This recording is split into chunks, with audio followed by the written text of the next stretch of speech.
Prince William is reportedly not happy as Prince Harry's security victory strikes a deeply symbolic and emotional blow to a royal family that, for years, appeared determined to distance itself from responsibility for his safety.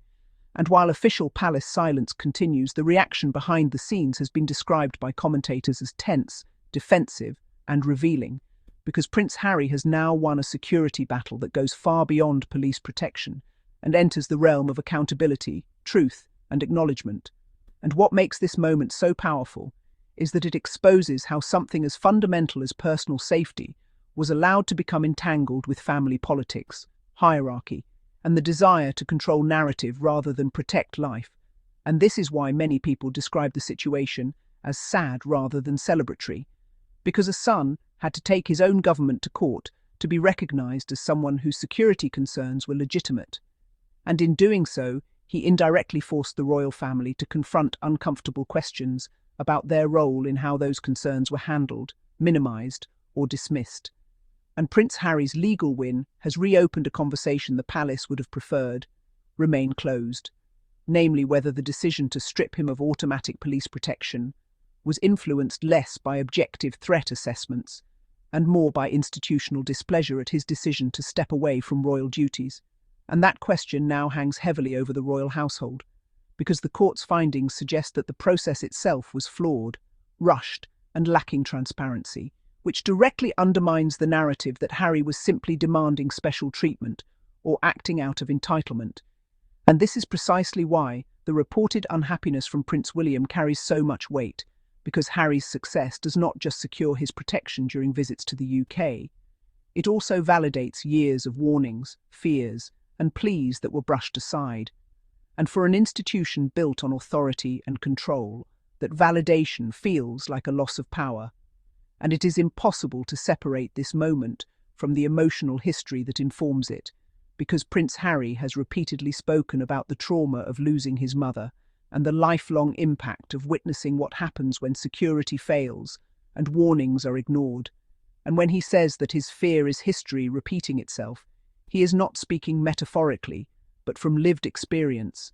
And yet those fears were often trivialized in the media and quietly sidelined within royal structures, which makes the court's decision feel like a belated acknowledgement that he was never being dramatic, never exaggerating, and never asking for more than what his circumstances reasonably required. And this ruling lands at a particularly sensitive time for the royal family, because it coincides with growing public scrutiny of how the institution treats those who challenge its norms, and Prince Harry's security win fits into a broader pattern where attempts to marginalize him have instead amplified his voice and credibility.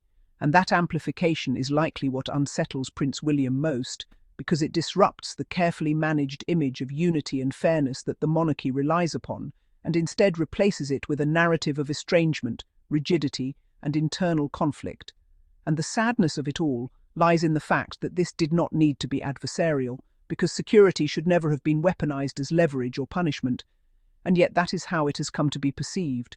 And when people say the royal family was trying to take away Harry's police protection, they are not merely speculating, but responding to a sequence of decisions that left him vulnerable, despite clear evidence of ongoing threats linked to his status, his military background, and his public visibility. And those threats did not disappear when he moved to the United States, nor did they suddenly diminish the moment he ceased being a working royal, because notoriety does not obey job descriptions, and danger does not respect institutional boundaries. And Prince Harry's legal challenge forced the UK authorities to confront that reality in a formal setting, where facts matter more than optics. And the outcome has now confirmed what many security experts argued from the start, that his case should have been assessed on risk rather than resentment. And this is why the ruling feels like a blow not just to the royal family, but to the idea that they could quietly redefine responsibility without consequence. And Prince William's reported frustration is therefore interpreted by many as frustration at the exposure of that miscalculation, because Harry's win suggests that the system was willing to bend away from fairness until it was compelled to correct itself. And that correction did not come from within the palace, but from the courts, which is deeply uncomfortable for an institution that prides itself on moral authority.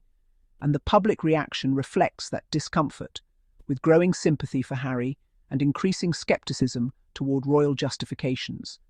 and this sympathy is further fueled by the clear and stated purpose of Prince Harry's visit to the UK, which was never about provoking his family or staging a spectacle, but about attending legal proceedings related to his security case, fulfilling existing commitments, and engaging with causes that remain central to his identity, particularly his work with veterans and charitable organisations. And his visit underscored the irony of the situation, because here was a prince returning to his home country for serious, constructive reasons, while being told that his safety could not be guaranteed in the same way it once was. And the court's decision effectively acknowledged that this stance was untenable, especially given the heightened risks associated with his presence. And Harry's visit also served as a reminder that despite stepping back from royal duties, he has not severed his connection to the UK, because his roots, his service, and his sense of responsibility remain deeply tied to Britain, and denying him appropriate protection during such visits appeared increasingly unreasonable to a public already questioning the fairness of his treatment. And this is where the story becomes less about sibling rivalry and more about institutional failure, because the monarchy's inability to accommodate Harry's changed role without stripping him of dignity and safety reflects a rigidity that feels out of step with modern expectations, and Prince William, as the future king, is inevitably associated with that rigidity, whether he personally engineered it or not, which explains why his reported unhappiness resonates so strongly, because it suggests a prioritization of hierarchy over humanity. And yet this moment also offers an opportunity, because acknowledging Harry's legitimate security needs does not weaken the monarchy, but could strengthen it by demonstrating compassion and adaptability. And the tragedy is that this opportunity appears to be met with defensiveness rather than reflection, reinforcing the sense that the family is struggling to evolve. And the media's role in all of this cannot be ignored, because tabloid narratives that framed Harry as petulant or entitled helped create an environment where denying his security seemed palatable. And the court's ruling now exposes the hollowness of those narratives, forcing a recalibration of public understanding. And Prince Harry's win therefore feels like a reckoning, not just for the royal family, but for the ecosystem that enabled his concerns to be dismissed for so long. And this reckoning is emotionally charged because it touches on themes of abandonment, loyalty, and the cost of speaking out. And when observers say it is sad, they are responding to the image of a family divided not by ideology or policy, but by a refusal to listen. And that image is particularly poignant given the shared trauma that once bound the brothers together. And instead of serving as a foundation for mutual understanding, that trauma appears to have been overshadowed by institutional pressures and competing roles. And Prince Harry's security victory cuts through those pressures by reasserting a basic truth, that no role, resignation, or relocation should negate the right to feel safe in one's own country. And his visit to the UK, undertaken with purpose and restraint, highlights the personal stakes of that truth, because he was not there for leisure or publicity, but to address matters that affect his family's well-being and his ongoing commitments. And the ruling now ensures that such visits can be conducted with a level of protection commensurate with the risks involved. And while Prince William may view this as an unwelcome complication or an implicit criticism of the monarchy's past decisions, the broader public increasingly sees it as a necessary correction.